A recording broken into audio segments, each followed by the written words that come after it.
Good Monday morning. This is the Barber Buzz here at 1400 KRLN. Good morning, guys. This is Brandon Smith. I'm here with Aaron Vigil, Jacob Ireland, Amy Lincoln, and our guest this morning is Wyatt Reed. Good morning, Wyatt. Good morning. Thanks for having me. You bet. So we're going to talk about a lot of things today. I want to start with our Tiger Youth Baseball Spaghetti Dinner fundraiser.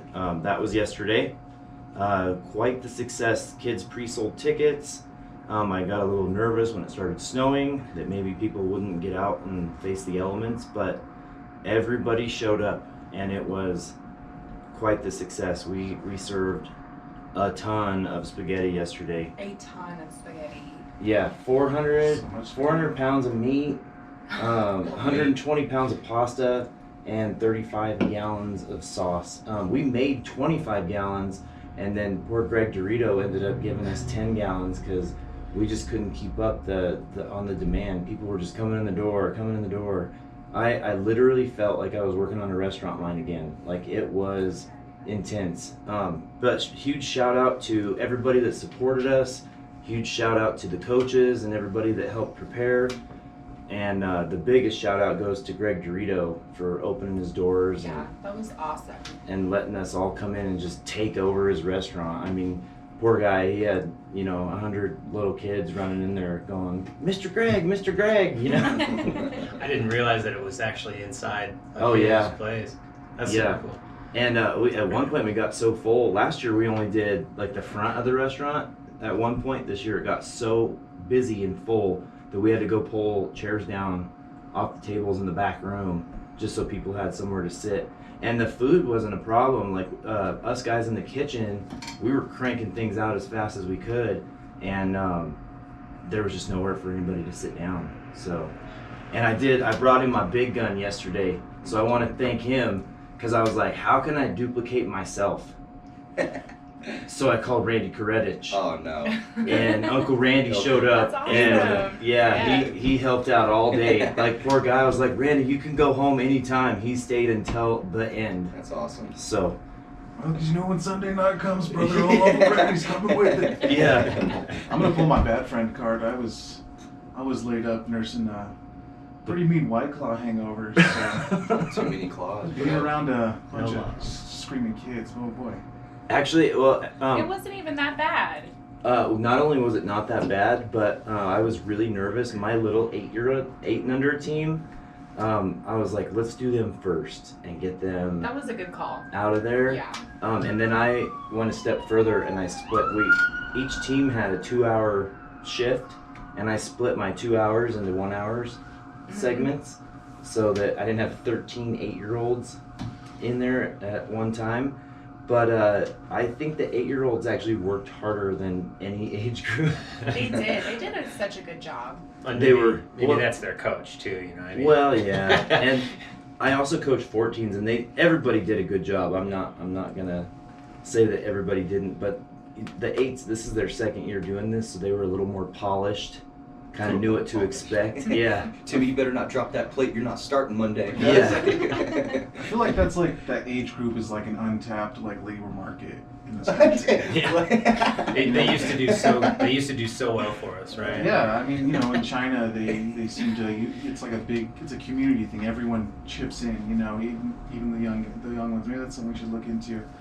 The older boys, though, I got to give it to the 14s too. I scheduled them, so it ended at 8, and their shift was 7 to 9, and I purposely scheduled the older boys at the end of the night because we had them washing dishes and pulling trashes and sweeping and vacuuming. So I just felt like the older boys could handle that cleanup process a little faster. And I had them hauling stuff out to my truck, and they did such a good job. Everybody did a phenomenal job. And once again, shout out to Greg. He supplemented us on ranch dressing when we ran out. He helped us out on sauce. He helped us out every way that he could. And Angie Cecil was there too, and she did a phenomenal job. What a stand-up guy.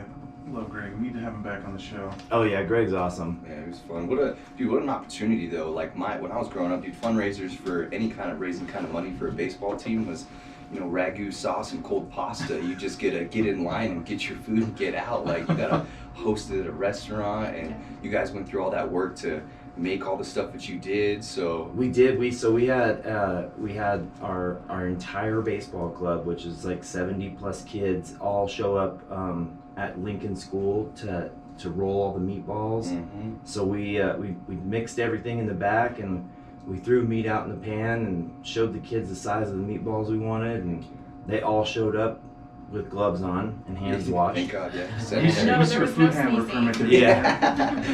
And they chipped in, they rolled meatballs. So I mean, I really wanted, at the end of the day, when we raised this money, and the money goes to player fees for league, tournament fees.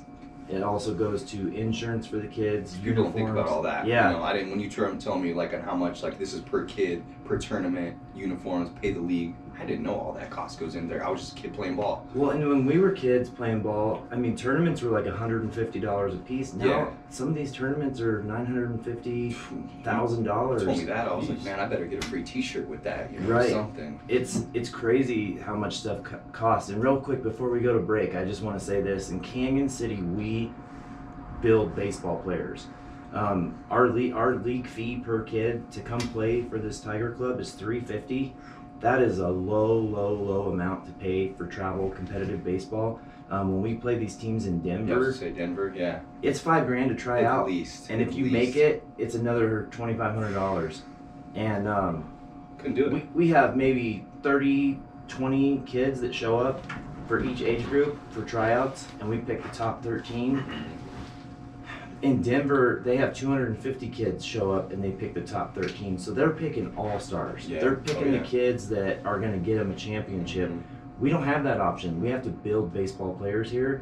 And I could say with our older boys, I've coached with them for a while, and we finished in the top 5 at the state Cabo tournament almost every year we went. Mhm. And that's a huge accomplishment because we're playing against all-star teams Oh, yeah. up in Denver. Some So talent up there, bro. To yeah, and the talent goes to our league, and it goes to our coaches. So I'm pretty You're excited. rambling, boy. I'm rambling. I'm proud of my boys. Excited. We're gonna take a break. We'll come right back. 1400 KRL and the Barber Buzz. And you're back with the Barber's Buzz, 1400 KRLN. We're here with Wyatt Reed. Wyatt, go ahead and tell us what you're doing here, man. Right. I'm Yeah, curious. I yeah. showed up, I'm pretty so. curious as to why Yeah. you're sitting in Why front of you- me. Right Why on. you here, brother? Right on. So, not too many months back, FEDC puts on a business-to-business pitch competition, right? And inside of that is the opportunity for either business owners, current or prospective business owners, to come in. They give us 2 minutes to pitch an idea or a concept or a product or whatever it is that you're about. You get 2 minutes. You don't get any props. You just get to show up and hopefully, inside of that 2 minutes, be able to tell everybody what it is that you're trying to do. I was fortunate enough to be the popular vote winner of that competition. It awarded $2,500, and it was for a project of mine called the Off-Grid Academy. And for those that are curious, like what that means, think of Air Force Academy. You go there to learn. Think obviously then the off-grid, right? So you would be able to come.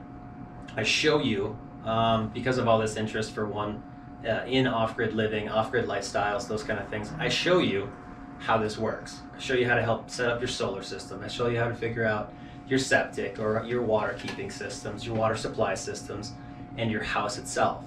And inside the process, I designed a living structure that is actually like an apartment on top of a standard 40-foot shipping container. So you take this idea of a shipping container house, but you don't affect the shipping container itself. You build on top of it, and that house is designed to be deconstructed. It can pack inside the shipping container and relocated wherever you'd like to put it, and then reassemble it again. That's Right. so sick. So we're talking like for me, like why did this become a thing? And I'm like, I need a house, and I don't know necessarily where I'm gonna live for the next 30 years of my life. So there goes my 30-year mortgage concept, right? Maybe 3 years. Maybe it's less than that. Maybe I just came out of college and I don't have a bundle of cash and a consistent job to buy a home. So I built this thing with the concept that it could actually move. It can go off-grid. off-grid is actually more complicated than on-grid. So you can take the same living structure, think it as the same footprint as like a mobile home, super high quality inputs, higher quality materials, and the academy was designed so people could come and participate in the construction of their own home, right? So like I left college, I found out real quick in 09, job market was no good, and diplomas didn't keep rain off my back for very long. I needed a roof, right? And so this would be an opportunity for somebody to spend a comparable amount of money. They leave with the experience of a trade and an actual house. That was the original intent of the Off-Grid Academy. What's the comparable amount of money? Like Standard education. In 09, I walked out at 40 grand. Today, I think their kids are looking more like 60 to 70. So I wanted to have a house ready to go lock, stock, and barrel for 45 to 50 grand. One that you can add on to. Let's say you're single or it's just a couple. You don't need a lot of living space. Right. And the benefit of this design, in my opinion, is the storage beneath you. I was gonna ask, like, do you use that for anything? But that's a good idea. That sounds pretty Absolutely, cool, right? yeah. So the containers themselves are super strong. You stack them like 9 high on a freighter that goes across the ocean. Oh wow. Right, so like they can deal Nice. with a lot of weight. And so for me, I'm like, I got all my tools because I'm a carpenter, right? So all my tools, a tiny house works really cool if like you work from a laptop, Yeah. and that's like it.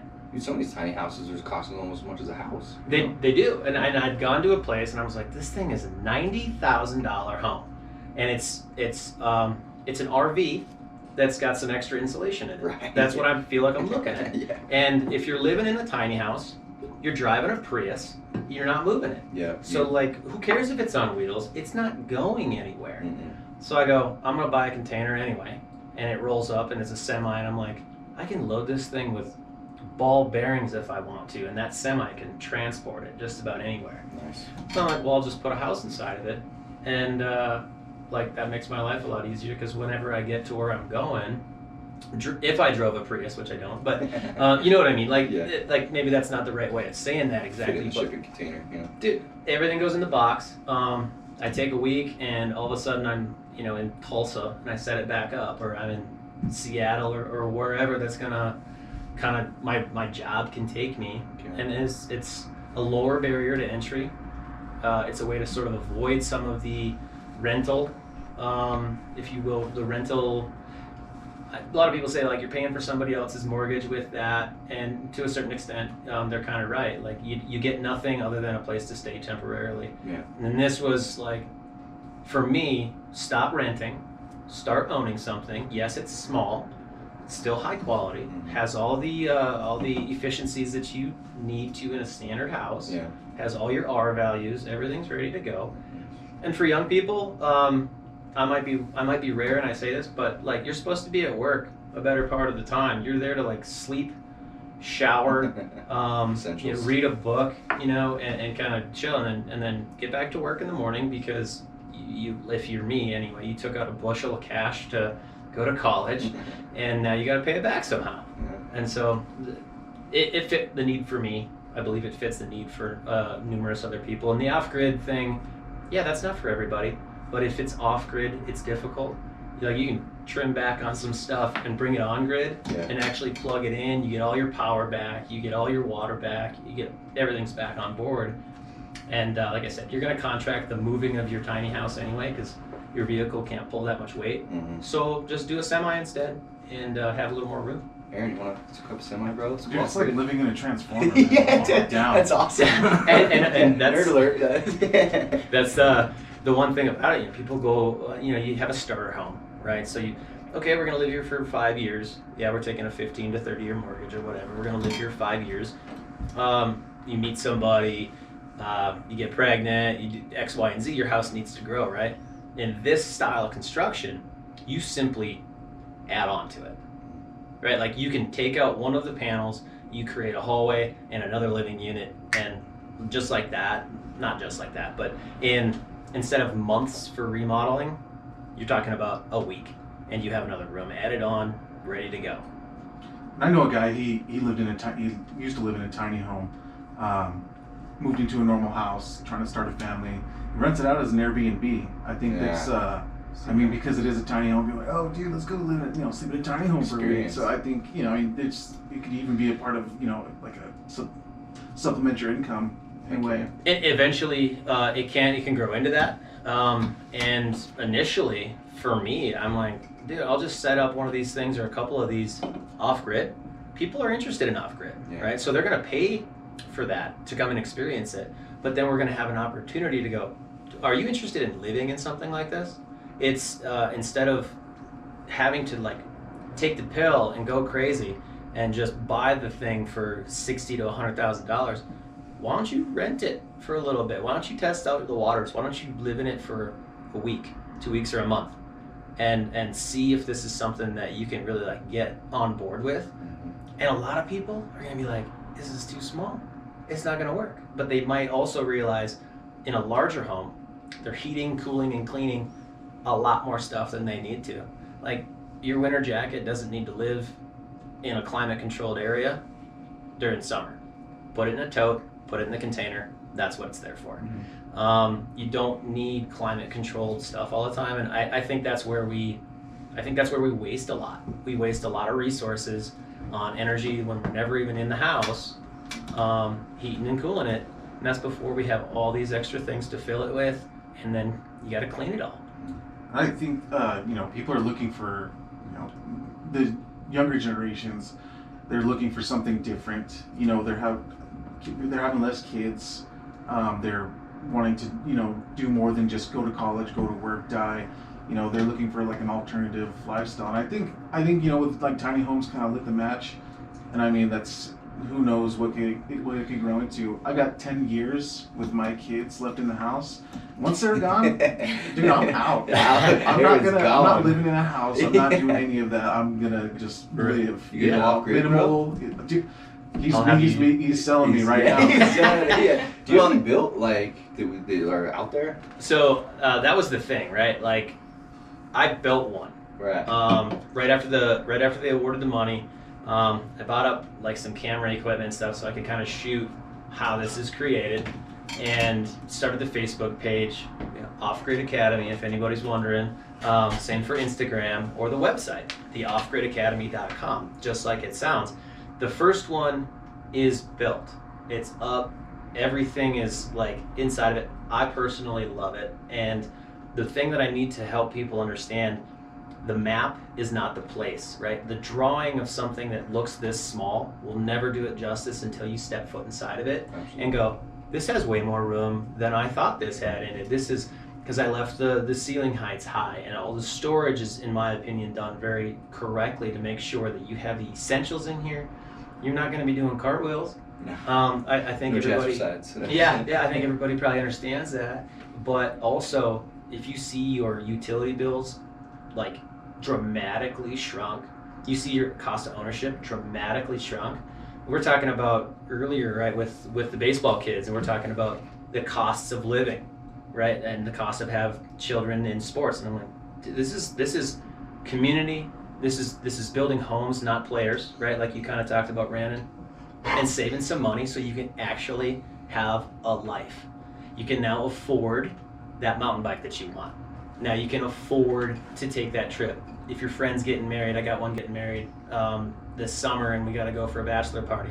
Well, there's enough left in the budget if you trim it off the top and you're not putting every single dollar that you can get your hands on into a house that you spend 8 hours a day in. Off Grid Academy, that's your Instagram. Yeah. So if you guys want to see what we're talking about, you got to go to the Instagram and check out the photos. Every time he posts anything, it is incredible to see it from start to finish. And we've got to take a break here soon, so I don't want to get into anything, too pressing. But man, what an idea! And I would definitely hate to compete against you in any kind of a competition like that, because I've known Wyatt for a while, and this guy, he goes above and beyond. Hungry, man. Yeah. Like, we gotta be hungry, and we gotta be motivated to aid the next generation, in my opinion, in getting back into getting their own keys for their own place. And a lot of it's price. What was the FEDC? grant called? The grant is the Bull Session Business to Business Pitch Competition. Okay. And I think they're going to do another one sometime soon. But yeah, we can talk more. I'm telling you, when you told me you were doing this, I was like, there's no way anybody's gonna beat you. Like, this is the idea man right here. I've known you for a while, and there was just no doubt in my mind that you were gonna walk away with that grant. Well, there was in mine a little bit. I was super nervous. Being on a stage like that in front of people, and of course I got to go first, which was for some good, for some bad. And we can talk more about that. And I think we're gonna cut. All right. Well, we will be back after these sponsored messages from the radio. Ding. Yeah, sorry, you can't get me going on.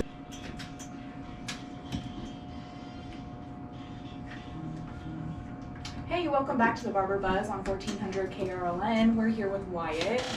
I like saying Wyatt. My son's name is Wyatt. Easy to remember that. Yes. Rolls off the tongue. Yeah. So we were just kind of talking about, like, if you were to move one of these containers, like, how long does it take to rebuild it? Yeah.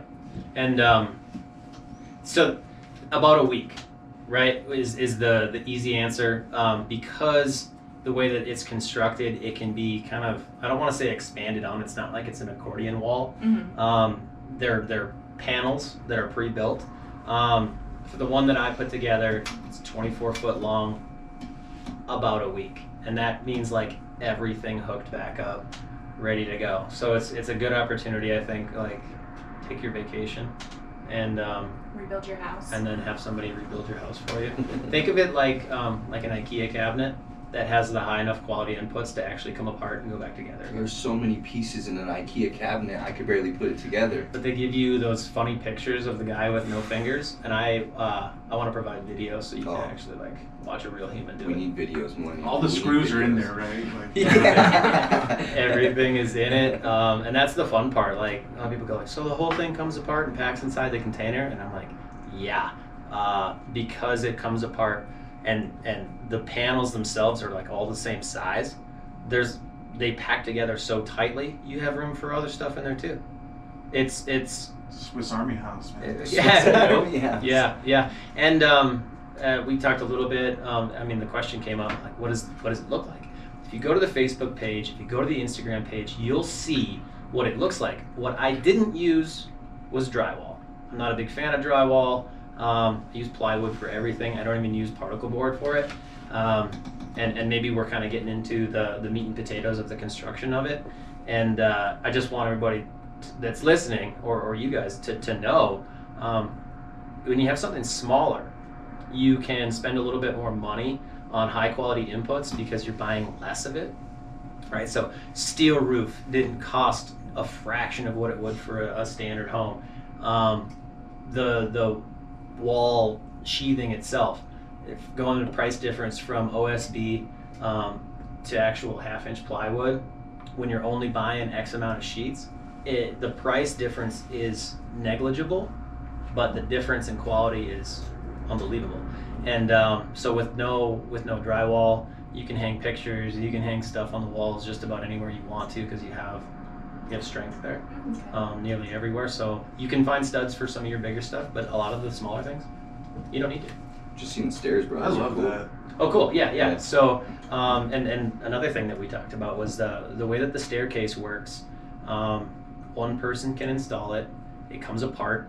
I had custom brackets built that I designed for it that have like a ton of other uses, from super high strength workbenches that don't have to touch the ground of your concrete and rot out the bottom of your boards and your posts and stuff that would touch the ground in a workbench, or restaurant tables. Now you don't have to clean underneath the legs because they can kind of hang off the wall.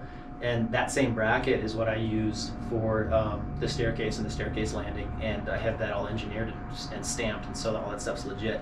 And so inside the process of starting, kind of like that thing I said earlier, the map is not the place. I started with 80% of it in my head figured out, and got to like the staircase. And you can build a staircase that's going to be permanent, but you can't do something like this the standard way. I mean, just a 12-foot 2x12 for stairs, one person to install it is unbelievably difficult. But now, the way that I designed and built this one, I installed it in like a few hours. And so you watch a video, you can see how it works. If you got a drill, and an impact and a little bit of elbow grease, you can pretty well get yourself through most of the stuff that I put together. That's got to be how it works. I mean, or if you have a carpenter, wherever you would be, it's as simple as, or designed to be as simple, I should say, as, like I said earlier, I don't know if I can say IKEA cabinet, but I did, so it's too late now. You know what I mean? Well, we're not advertising for IKEA, Okay. but we are advertising for the name of your business is actually Fire Age Design. Right. And then the Off Grid Academy is the actual academy. Yeah.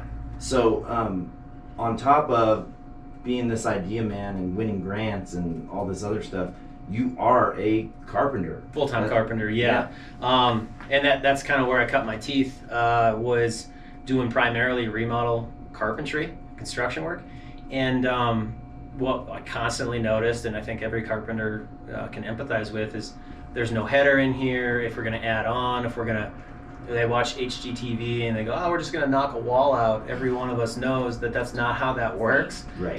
You got to have beams and headers and all this other stuff. And so through that experience, that's kind of where a lot of the ideas for this house and the construction of it came from.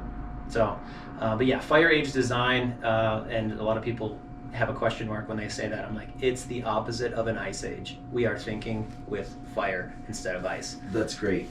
So now I'm gonna just, because this is the way my brain goes, this is the political side of my brain. Uh-oh. What's the zoning regulations for something like this? And that's one thing that I think we do need to talk about a little bit more. Square footage requirements are different in just about all territories, right? So our building codes, depends on if you're going to use it for a residential use, a commercial use, like you'd spoke about a little bit, for if you're going to rent it out more than X amount of days. That is the best laid question for what is your intent for this structure. If it's an investment property, you might consider commercial zoning, depending on where your land and your lot would be. If it's a residential, obviously, you meet standard residential codes, and a lot of places don't have minimum square footage requirements. And here's my bleeding heart on why I think we could eliminate them in Fremont County, and an argument for how it could work is to eliminate or at the very least tax at a minimum rate. For example, $450 I think is the minimum Fremont County will allow for livable square footage in a home. My argument is I want to live inside of 150 square feet. The government shouldn't tell me that I can't, but you should be able to tax me at the minimum tax rate of 450 square feet, and we can move forward, right? That's the easiest for both sides, in my opinion. If I don't meet the minimums, I'm cool. If you're cool, and tax me at that rate, I'll pay the additional, because this is a chosen lifestyle. And people who have 2,500 square foot houses or 25,000 square foot houses, they don't get told no. Yet somebody who wants a smaller house can, and that's personally something that I don't really agree with. So to answer your question, there's a long and a short, and the long is we'll have to change a few things here locally, or at least find zoning areas that we're going to allow smaller living structures to go. If you look back at old school like railroad housing, they're tiny. Oh yeah. They're the and then mobile homes, the original tiny house on wheels. OG. Yeah, OG mobile. that throwback mobile that nobody moved for the same reasons, right? Like, you can't pull this thing; it's massive. So I think that we have a little ways to go on that. We're working on it, and that's the encouraging part about you guys giving me a mountaintop in here to yell from. Like, hey, come take a look. Let's look at the quality. Let's look at the stuff. I'll change what you need me to change. I'll build it to a residential living code in all other aspects, and give me a little room to breathe on. I do think in like the last 10 to 20 years, like our thought process on housing has changed tremendously. I know for myself, I have 3 kids, and we lived in 890 square feet with 3 kids for an extended period of time. And at some point we were like, we need more room. And now we have more room, And now my oldest is in high school. My middle child will be in high school next year, and we're like, what are we gonna do with all this house when they're gone? You know, and yeah, you definitely want room for the grandkids someday and all that, but as we get older, we don't want to clean. Oh man, You know, and back to the original thing here, like the big 20-year plan on this thought process was, when say you're having a kid, you know, you guys get pregnant, you're going to bring another person into the world. That's beautiful. Add a room on. When that beautiful child grows into an adult and is ready to leave, tell them to take their room with them. And you've given them a starter home to go Yeah. set up elsewhere, and you don't have anything else to clean, and they have a roof over their head that you provided, and then you gave them a little leg up in life, like, hey, you got your own little place to start and grow from. It's a better, in my opinion, right? And these are the ideas that we talk about. Like, I think we're doing some things from the Ice Age and trying to bring in some modern solutions to it that do make sense, that are possible. And that's me going, this is the 10, the 20, the 30-year thing. Can you imagine going to college as a kid and having to live in a dorm room, which is being forced to rent on site, when if there were an empty lot nearby and you had the opportunity to move your house there, or start your house there and then sell it to the next generation, the kid that comes in as a freshman when you're leaving as a senior. That's a smarter system for us to, as individuals, not coming from silver spoons, to control money that we can get our hands on. well, and go ahead. Just to piggyback on your last point, you know, with the whole minimum square footage and all, like, these things aren't shanties. Like, they're beautiful, you know, homes, and I think that's probably what people would think, like, oh, they're gonna build these little tiny, you know, like, it's gonna look like a homeless shanty village, you know. So And I get the look of shipping containers, but I personally love them.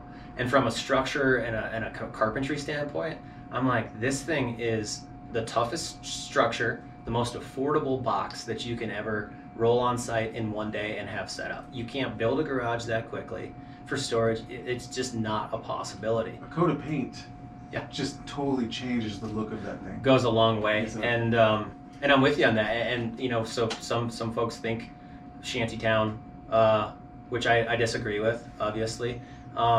Again, like I said before, come inside, walk around in there, and tell me that that's what it is. It's the quality of it that I believe in, and it's also the Spartan lifestyle that I believe in. Yeah. And we're back. Good morning. This is the Barber Buzz, 1400 Carol Lynn, with our guest Wyatt Reed. Sparks flying up in here, so I want to talk about little fireworks that happened this weekend. You know, from the barbershop, we used to tell about our weekend, but Met a girl. yeah, you know, I'm so excited for I'm this pretty interview. I'm pretty excited, but you know, we went and you know, had a concert, seen all that, first time ever. Who'd you go see? Lupe Fiasco. Yeah, like, that was a good experience. Very upbeat, very uplifting. You know, people usually only Who know, did like, you go with? I went with a special someone. You can't You name know, names on the radio. no names on the Yeah, radio. so, Like, Let's talk about your dates, Slim. yeah, what did you do? I don't have a date. I didn't date this weekend. Okay. She's That's got one this calling coming right now. weekend. Anyways, Jacob, go ahead, buddy. Well, I Sorry mean, that yeah, no, there was some sparks flying, but what I want to get on that too is I was reading this article, bro. I found out that Steamboat Springs, they Yeah. launched the world record firework. Did you guys see about that? No. Yeah, dude, it was like We're talking about those 28 kind of fireworks. those guys. Well, there's a 2,800 lot of sparks happening this weekend, so I figured I'd bring that point up. But yeah, it was like a 2,800 pound like explosive that went off in Steamboat Springs, Guinness World Record. Like, It's like they launched a car up. dude, Like, that's how like Nice. heavy those fireworks were. Yeah, That's I pretty thought that was dope. pretty crazy. So I mean, yeah. that's Have you something seen I the like. video? Yeah, I watched Oh, the the video. video's Yeah. cool. When they first showed it, I was like, that was it. But then they showed the whole thing, so I was like, there's the rest of Okay. it. Yeah, I did see that. Did you I see was that one? wondering- Oh, It took me a minute for that to register. you're not usually that slow, bro. You're usually quick to it. Dude, I'm usually quick, but He was it's slinging been, meatballs all weekend. Yeah, that's true. It's Did been it a up? long week. Was there an avalanche or anything? There, I mean, I would have ran, but I would have stayed and watched the show. They shot it up 2,200 feet up in the air Oh wow. from a mortar that was 26 feet long. So They yeah, like resisted out of a corn silo. Yeah, pretty much. Just about hit the International Space Station. with Right, that, yeah. You right probably to want to watch see out. what they would look. Light up the sky. That'd be That's great. crazy. That's cool. I had a cousin who was just visiting Steamboat this weekend, and I've talked to you, Brandon, about him before. He's moving to Steamboat, but he's getting done with his barber training up in Minnesota. Awesome. I want to say it's June or July, so he'll be down in this, at least in Colorado. So he's getting smart and coming out of the freezer of northern Minnesota where we all come from. He's So gonna have to take his boards twice, though. That sucks. Oh yeah, that does. So just a little background. When I started as a barber here in Canyon City, I worked for Jennifer Malaspini at Bella Capelli, and that just happened to be next door to Wyatt's business. right. Um, Yeah, at the time it was unbranded. unbranded. Yep, and doing men's clothing and different things like that. And I know that some of you guys will know this, but Mom owns Tailored West, and so if you're familiar at all with Tailored West, that's Mom. That's how I got out here. Well, and I used to, we talked a lot, either, while you were getting a haircut or while I was shopping in your store. And man, like, you were just so motivated. You're constantly reading books about business. And I was like, I have got to step up my game if I'm going to compete with these in this business world, because I'm not that guy. I'm just kind of an idea man. And Look at what you've built, man. yeah. It's beautiful, and I remember everybody would come to town and see me out in Colorado, and I'd be like, "You got to get over here and do the Capone and get them." Nobody from where I was from, including myself, up until that point, had ever had anybody give them that kind of treatment that you guys do there. And inside of that was kind of the beginning of where we learned one another and our relationship with one another, and see each other in business and all those things. And so yeah, it's been 4 or 5 years, I think. Yeah, well, we just hit our 6th year, but we've over the years we've piggybacked. We've tried to put our businesses together. We've done promotions together. Anything that we could do to support the small business in the community, and even before the small business revolution, when all the businesses were working together, you with Unbranded and Tailored West, now with your mom, like we all just kind of try to help each other out. Fifth Street is great. We are so lucky as Phil's Barber Company to be on Fifth Street because, Classic Furniture, Tailored West, Pizza Madness, The Dungeon, the Lucky Stop. We all just really help each other as much as we can. It's a hot block, man. It's a hot block, and Fifth Street opened their arms up to us 100% and supported us from the time we moved on to Maine, and it's a great place to be.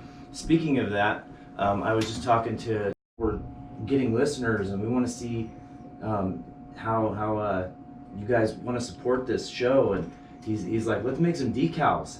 Ooh, So good if you guys want a free Barber Buzz 1400 KRLN decal that you can put anywhere, come see us at the barbershop, and we're going to hook you up with a Barber Buzz decal because we want to see them all over town. We want to see them on laptops. And if you come get one and you stick it on your laptop or your car, take a pic and send it to us, and we'll post that on our social media because we definitely want to spread this like a wildfire as much as we can. How do I get it on that, man? Yeah. I mean, I heard you guys talking about that, and I'm like, that's great. And local community, that's where it goes, and it's where it needs to stay, I think. And talk about like sitting in the room with you guys, right? How many jobs have been created just by the people sitting in this room, and motivated business owners are going to be able to help in all these various aspects, but it requires the community helping back by going like, yeah, man, I'll throw your sticker on my truck, I'll put it on my laptop, like you said, and move this stuff up and be the tide that lifts the boats instead of one boat that tries to rise without it. I mean, it's so important that everybody's together in that kind of local community aspect. Well, and I mean that's basic economics, and I don't know, sometimes we get so caught up in our daily lives that we kind of forget that connection with economy and just that general old-fashioned handshake and how you doing, it kind of goes, and that's why we kind of focus on the Americana side of the barbershop. We want to bring back that, oh my gosh, Bill, I haven't seen you in 2 years, and now I see you in the barbershop, And I was thinking about that too, and like first impressions, right? You guys are critical for everybody who's wanting to invest in themselves if they want to start their own business. You get one chance at a first impression, a good shave, a good cut, like a good attitude and a good experience. That is so paramount to how people look and feel when they're walking in for, say, a job interview or looking for, I know I was seeing you right before the business competition for sure to get all lined out and get all my hair all freshened up and everything. It matters. Like, appearance is a huge portion of it, and how we take care of ourselves and our personal upkeep is big, and that's what you guys are providing, like a good, fun environment to come and get looking good. Unapologetically a barbershop. Yeah. That's our new slogan, and I can't even take credit for that because it's something that's just kind of organically grown at it, and it was thrown at us. And did you just say grown like a pun on Yeah, Barber? you know. Yeah. Like hair. Well, make it a destination. Exactly, and that's like I want those Jeep tours that roll through town to like drive down Main and be like, "There's Phil's Barber Company," you know, like. And on your left, too. Yeah. Seriously, but and you're doing it right where you've got other guys tied in with your outfit, affiliations and those kind of things, and you're talking about starting something. I can't name drop any of the big businesses. I don't want to anyway, but it's like if people get inside of what you guys are doing and grow this, you're talking about in 10, 20, 50 years, maybe there's 100 of these things, and this is like where it started. That's the plan. My brother actually is getting ready to start barber school, and we're looking at putting a Phil's maybe up in the Fort Collins area, and just get those college kids. For sure. Get them in. Get them trimmed up and looking good. I mean, you don't got to go for the full high and tight, but I mean, let's keep everybody looking good. Yeah, that's the plan. Yeah. I keep looking at Aaron because I want him to add. Say something funny, man. Make us laugh. No, you're absolutely right, man. I got into doing what I do because I walked into Phil's, and got a sweet haircut, honestly, and I was like, this cat's doing like what I want to do. I've always kind of kicked it around. My grandma cut hair for a long time, and the first time I visited Phil's, I was like, this is it. Like, and there was never any question when Aaron came and said, "I'm gonna go to barber school." I was like, "You're gonna work here when you finish." It took like 4 years to finally get everything together and go and do school and all that. But yeah, man. When I latch on to people, I don't let them go. I'm like, "No, Thank you you're for working that. here. I No, you're appreciate working that. here." I appreciate that. I was a little nervous there, but That's a big part of it too, right? Like you said, it takes a while to get going, but don't forget to take those steps and put in the work and make yourself either a skilled person or a motivated person, whatever it may be. And you talked about reading the books and going to school and doing it. love what you do. Love what you do and love the process of learning stuff. I mean, like I don't know where that mentality of I'm done with school, I'm done learning came from, but it is false, man. I mean, pick up a book, buy them on Amazon, they'll show up like the next day. Whatever you want to learn about, it doesn't matter if it's gardening succulents or whatever, right? Like the best succulent gardener. that's I guess what I'm saying for sure, right? Well, at some point too, you got to stay to your convictions. You have to say, this is how the business is going to run, and we're going to make it run that way. If we post hours on the door, we're going to be there. Mm-hmm. If there's an event in town that we want to be a part of, we're going to do it every year. We're like Night to Shine. Yeah. We really enjoy the community, and that's part of when you're successful. I feel like you have to give back, and we try to give back as much as possible, to where we can still eat, but we try to support as much in the community as we can, not only baseball, but as much as we can with our programs, like Reed to the Barber for the kids in the summer. And we just try to keep that community focus, all the way through what we do, and it's definitely paid dividends. I don't want to leave. Unfortunately, we're kind of dwindling down here. Is there anything, Wyatt, that you want to add before we have to go? Just on your last point, give good, get good, man. And that's a huge part of what you guys do and what I aim to do here with this. And if anybody's curious, if anybody wants to check back on their devices or on their website, check out the website at theoffgridacademy.com, or you can find me on Facebook and Instagram, The Off Grid Academy. Awesome. I've already subscribed, so I'm on top of it. Maybe that's our metric. Maybe I'll go, hey, we got a whole bunch of new people watching, and then we can get them some stickers too. Yeah. Don't forget to check out our YouTube channel, The Barber Buzz 1400 KRLN. We put every episode out there. Like, subscribe. Let's build the channel. Let's build the show. Let's let's just keep spreading this positivity. Yeah, because Mondays at 9 sometimes are impossible for people to tune in, so we want to make sure that there's another platform and another avenue for you guys to catch the show. Definitely, as many people that we can get come in and get a decal. Let's spread this like a wildfire. I want to thank Wyatt one more time, the off-grid gangster. Thank you for having me. Hey, how do I appreciate get one of those T-shirts, bro? I used to know a guy who could do T-shirts, but Did you guys fall out? that was me. Oh. I fired him from that Right gig. I'll find a way to get you one. It all works. The barbershop mafia and the off-grid gangster. There you go. Perfect. Yes. Perfect. All right, guys, have a great morning. We'll see you next week. Thank you.